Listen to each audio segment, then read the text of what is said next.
It's time to take a backwards look at the world of stunts. Jumping a car is dangerous. Jumping a car in reverse, well, that's just insane.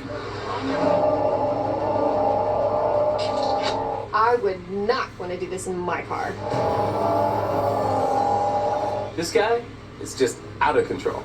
This is awesome.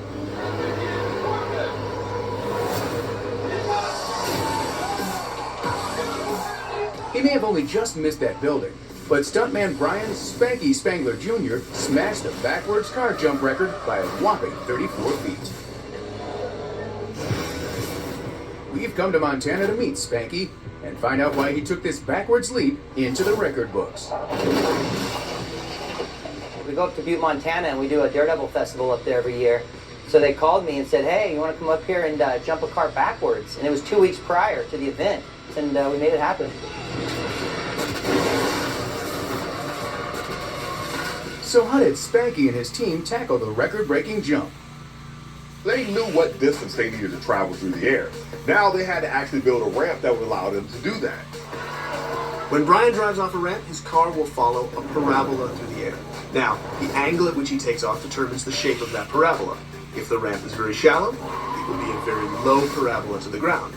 If that ramp is very steep, he'll go straight up into the air and land on his nose. And so, Brian calculated that he would need a 17-degree ramp, and he would need to be traveling at 60 miles an hour or 100 kilometers an hour to break that 124 feet or 38-meter record.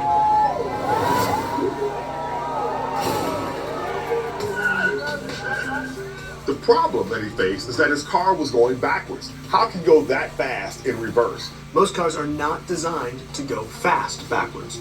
They're designed to be powerful backwards so you can back up a hill. So he had to find a car that would allow him to do that because the average car tops out at maybe 30 miles per hour. Brian found a 2001 Crown Victoria Interceptor, which is also a cop car that can do 62 miles an hour or 100 kilometers an hour in reverse. When I was in the air, it was actually serene to me. It was perfect. I knew I was where I needed to be. That was beautiful for me. But when I came down, it hit real hard in the back end. It broke the suspension. And when it broke the suspension, it shoved this tire really hard up into the inner fender well right here. When it did that, I couldn't stop the car from turning. So it went hard to the left. Great jump, Spanky, but your parking needs some work.